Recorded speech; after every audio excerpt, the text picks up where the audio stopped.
Hello friends, मैं हूं advocate Nitish Banka. आप है मेरे YouTube channel let's speak legal में। दोस्तों, आजकल क्या है कि जब भी मैरिज होती है हस्बैंड वाइफ की और वाइफ भी वर्किंग है, तो जनरली ये एक्सपेक्ट किया जाता है कि दोनों की 50-50% पार्टनरशिप है। ठीक है, अगर दोनों कमा रहे हैं, अगर इक्वली कमा रहे हैं, तो ये एक्सपेक्ट किया जाता है कि अगर हस्बैंड खर्चे बेयर कर रहा है तो वाइफ भी उसमें कंट्रीब्यूट करेगी। अगर सपोज़ घर लिया है, उसकी ईएमआई जा रही है, तो हस्बैंड अगर ईएमआई पे कर रहा है तो वाइफ भी थोड़ा उसमें कंट्रीब्यूट करेगी। अगर इक्वल कमा रही है, अगर कम कमा रही है तो कम कंट्रीब्यूट करेगी। बट एक्सपेक्ट ये किया जाता है कि अगर खर्चे जो है आपस में शेयर करेंगे तब जो है इजी है यहाँ सिटीज़ में सर्वाइवल, क्योंकि आजकल आप देख रहे हैं महंगाई भी बहुत ज़्यादा बढ़ गई है। और अगर दोनों हस्बैंड वाइफ अर्न करते हैं तो यही एक्सपेक्ट किया जाता है कि दोनों जो है इक्वली कंट्रीब्यूट करेंगे। पर सही में ऐसा होता है? आप कमेंट कीजिए कि आप ऐसी सिचुएशन मतलब अगर आप फेस कर चुके हैं और आपने जो है अपनी वाइफ से कहा है कि कंट्रीब्यूट कर दो, क्या वाइफ ने सही में कंट्रीब्यूट किया है? मेरे को इसका जवाब दीजिए। अगर समझदार वाइफ है वो करेगी, वो आपके साथ सारे खर्चे जो है इक्वली निभाएगी, या फिर जितनी उसकी कैपेसिटी है उतना वो करेगी। बट जनरली ऐसा होता नहीं है। ये सारा जो खर्चे का बर्डन है, सारा का सारा खर्चे का बर्डन है हस्बैंड के ऊपर ही आ जाता है कि दोस्तों ये है कि हस्बैंड ही सारा खर्चे बेयर करे, ईएमआई बेयर करे, पूरी फैमिली, बच्चों की स्कूल की फ़ीस, सब कुछ हस्बैंड बेयर करे। इवन वाइफ अगर कमा रही है तब भी हस्बैंड से ही एक्सपेक्ट किया जाता है कि वही सारे जो मेजर मेजर खर्चे हैं घर चलाने के वो बेयर करे। ऑब्वियसली शादी के बाद खर्चे बढ़ जाते हैं, ऑब्वियसली इनकम तो नहीं बढ़ती है, खर्चे तो बढ़ ही जाते हैं, क्योंकि आपने शादी कर ली तो आपके खर्चे तो बढ़ेंगे ही, बट इनकम नहीं बढ़ती है हस्बैंड की। स्टिल हस्बैंड से ही एक्सपेक्ट किया जाता है कि ईएमआई भी बेयर करेगा, वो बच्चों की स्कूल की फ़ीस भी देगा, और मंथली एक्सपेंसेस जो भी हो रहे हैं वो हस्बैंड ही बेयर करेगा। वाइफ क्या करेगी? वाइफ अपनी सैलरी अपने पे खर्च करेगी।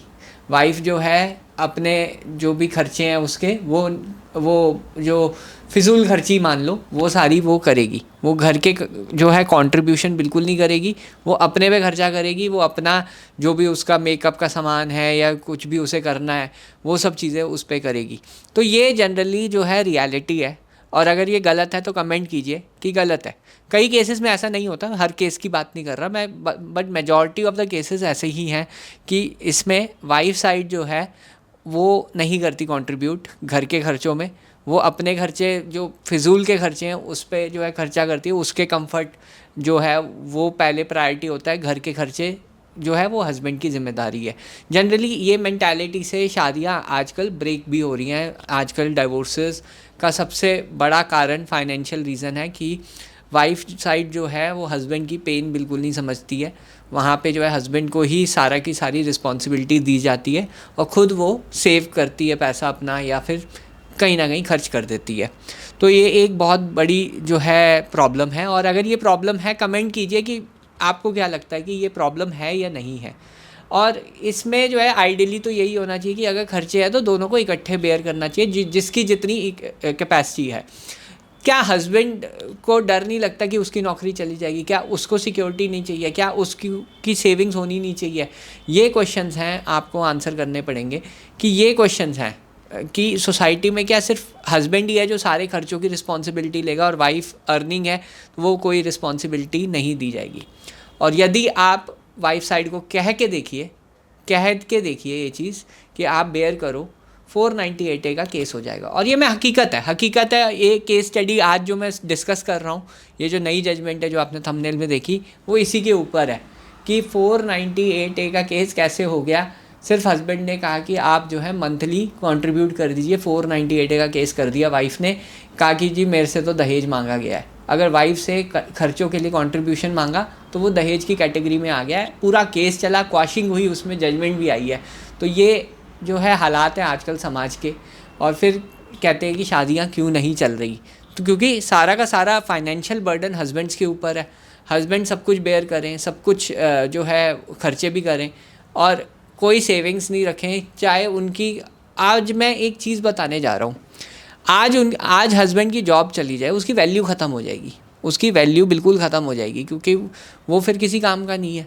वो सारे खर्चे जो है आप देखना, झगड़े भी बढ़ेंगे मैरिज में, या बढ़ गए होंगे। आप कमेंट कर सकते हैं कि अगर ऐसा होता है तो कमेंट कीजिए, अपना एक्सपीरियंस शेयर कीजिए, ताकि दुनिया को पता चले हो क्या रहा है आजकल सोसाइटी में।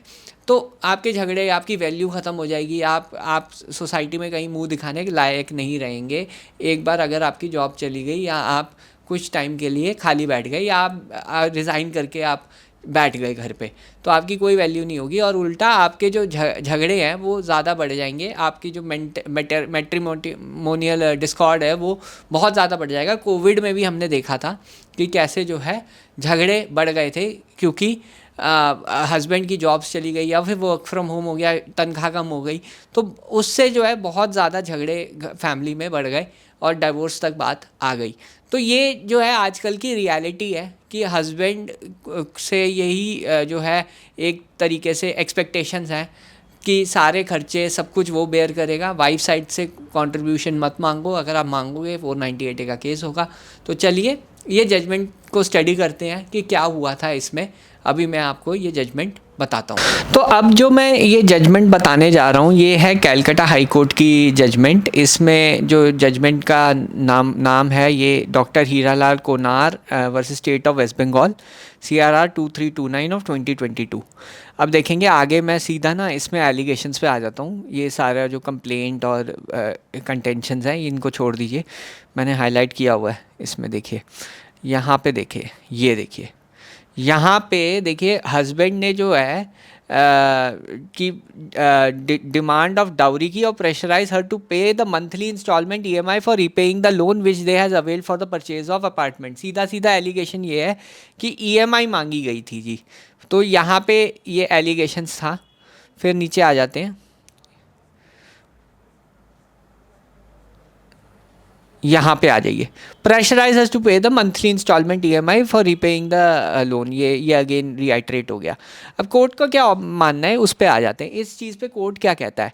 It is inherent in conjugal life that both spouses are expected to maintain mutual respect, share responsibility and contribute to the welfare of the family. The opposite party number 2 is an educated and earning woman and routine expectations of contribution towards household expenses, making online purchases during COVID-19 lockdown or being asked to feed the child by mother-in-law cannot be at stretch constitute cruelty। तो इसमें आगे देखते हैं within the meaning of 498। Likewise the payment of EMIs for a jointly acquired apartment और father taking child outside are not unusual incident of domestic life where no specific role is attributed to any accused and allegation lack particular as of to date time और manner for commission of offence continuation of criminal proceeding would operate prejudice and operation against the accused. अब दोस्तों court ने सीधा ये बोल दिया कि देखिए EMI और ये जो कंट्रीब्यूशन अगर मांगा भी गया है तो ये क्रूएल्टी में नहीं आता, ये बिल्कुल क्रूएल्टी में नहीं आता। तो ऐसे में इसे हम 498A की केस नहीं मानेंगे और पूरी की पूरी FIR इस पे क्वैश हुई। तो यानी अगर वाइफ से एक्सपेक्ट किया जाता है कि वो खर्चे कंट्रीब्यूट करे, वो 498A की कैटेगरी में नहीं आता।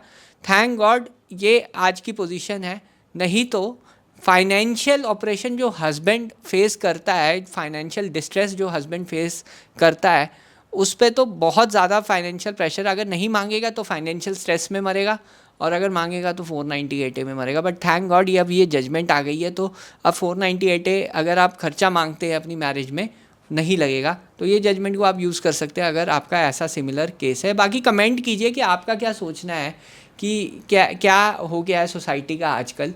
आपका क्या सोचना है इस चीज़ पे, इस टॉपिक पे, कि वाइफ को कंट्रीब्यूट करना चाहिए या नहीं करना चाहिए। आपका क्या सोचना है? बहरहाल वीडियो देखने के लिए बहुत बहुत धन्यवाद। Thank you very much.